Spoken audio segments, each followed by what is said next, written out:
Guys તો અમે ફરીથી એકવાર આવી ગયા છે તમારા માટે એક ન્યૂ રેસીપી લઈને. તો આજની અમારી રેસીપી છે ગવારમાં ઢોકળી. ઓવે તો કદાચ સુરતી લોકો આ બહુ બનાવે ગવારમાં ઢોકળી, અને કાઠિયાવાડી પણ બનાવે. ઓલમોસ્ટ બધા બનાવતા જ હોય છે. તો આજે મને પણ ગવારમાં ઢોકળી ખાવાનું મન થયું, કેમ કે મારી મમ્મીએ મને બહુ બનાવીને ખવડાવી તો મને બહુ જ ભાવે છે.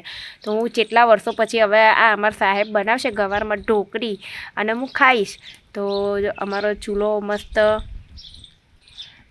પ્રગટ થઈ ગયો છે, અને એની ઉપર અમે વાહણ મૂકી દઈએ અને પછી અમે ફટાફટ ગવારમાં ઢોકળી બનાવીએ. ને એમાં શું શું રેસીપી જોઈશે, શું જોઈશે સામગ્રી, એ પણ અમે તમને બતાવીએ. તો બના રહો. જોશે એમાં તો ગવાર એટલા માટે કે ગવારમાં ઢોકળી છે. તો આના જો આપણે 2 ટુકડા કરવાના છે. પછી જોશે લાલ મરચું, ધાણા જીરું, મીઠું, અજમો, હળદર, હિંગ, લસણ અને આ છે તેલ. અને ખાસ આપણે ઢોકળી બનાવવા માટે જોશે ચણાનો લોટ અને ઘઉંનો લોટ. આ બે મિક્સ કરીને આપણે એની ઢોકળી બનાવીશું. તો પહેલાં તો આપણે આ ગવારનું જે આપણે નોર્મલી શાક બનાવી રીતના બનાવવાનું છે, પછી ઢોકળી નાખવાની છે. તો ચલો, હવે આપણે આજે ગવાર આખો છે, તો આખો ગવાર ના રખાય ઢોકળીમાં, એટલે આપણે એના કરીશું કટકા 2. બહુ મોટો ગવાર જ 5-3 કરાયો, એવું ના હોય કે પછી 2 જ કરવાના. આમાં તો એટલો મોટો ગવાર નહીં, એટલે આમાં 2 જ કરીશું. જેમ કે આવું હોય તો પછી આનો આમ ટુકડો કરી નાખવાનો. તો આની અંદર જશે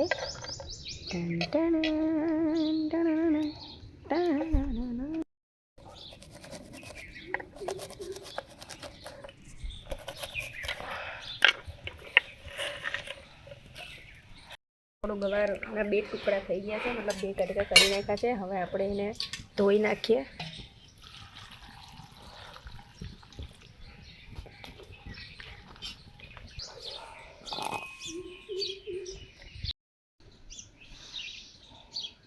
પેસ્ટ હર્ષિલે કરી નાખી છે મસ્ત, લસણ ને મરચાંની પેસ્ટ.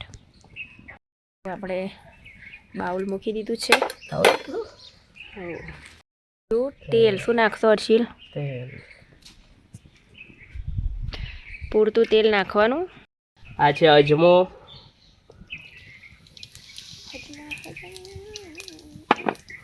પછી લસણ મરચાંની પેસ્ટ,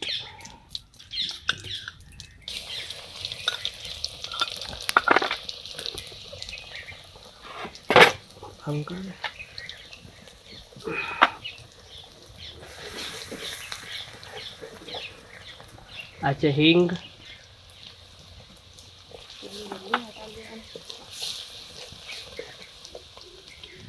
ગવાર,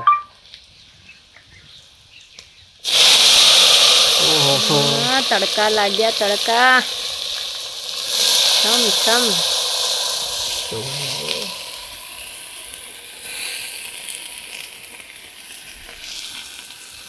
હળદર,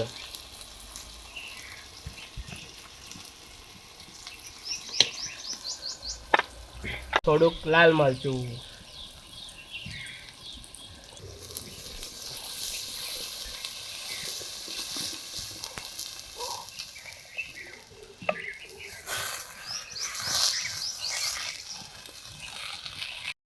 સ્વાદ અનુસાર મીઠું.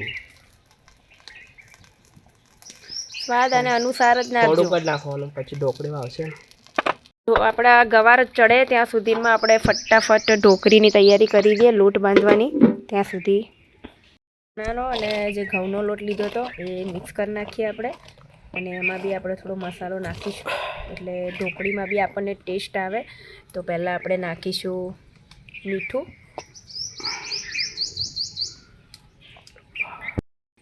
પછી નાખીશું થોડું ધાણા જીરું, થોડો અજમો બી નાખીશું. થોડો અજમો પણ નાખીએ એટલે એનો ટેસ્ટ આવે હાથથી મસળીને. થોડી હળદર બી નાખી દઈએ.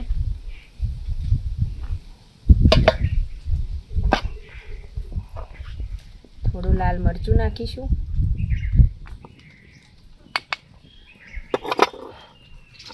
થોડું આપણે તેલ નાખીશું.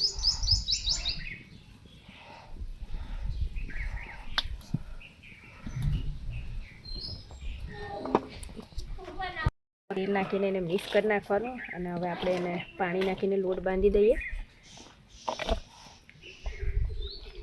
બહુ ઢીલો નહીં અને બહુ ઢીલો ના થાય, થોડો કઠણ રાખવાનો જેથી કરીને આપણે હાથથી ઢોકળી કરી શકીએ.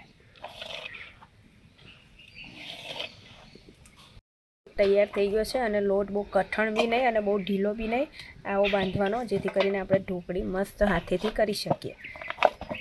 તો આપણે લોટ બાંધી લીધો છે અને મસ્ત નાના નાના આપણે ગુલ્લા કરી નાખીએ જેથી કરીને નાની નાની ઢોકળી કરે. અને ઢોકળી આપણે કોઈ વેલણથી કે એનાથી નથી કરવાનું, આપણે ઢોકળી હાથેથી જ કરવાની છે. તો હું એ પણ તમને બતાવું કઈ રીતે હાથેથી ઢોકળી કરવાની છે. પતલી પતલી બનાવવાની જેથી કરીને ચડી જાય. તો આ આપણી ઢોકળી તૈયાર થઈ ગઈ છે. આપણે હવે શાકમાં નાખી દઈશું. પાણી નાખવાનું અંદર. વાહ, આગળ આવે નવું કારીગર નવો લાયા છે પગાર પર. આમાં છોટું કારીગર છે, રોજનો 1 રૂપિયા આલશું. તો આપણી ગવાર થઈ ગઈ છે, મસ્ત ગવાર ચડી ગઈ છે ને હવે આપણે ફટાફટ અંદર ઢોકળી નાખી દઈએ. 1 નંબર બનવાની છે ગવારમાં ઢોકળી, આપણી ફેવરેટ.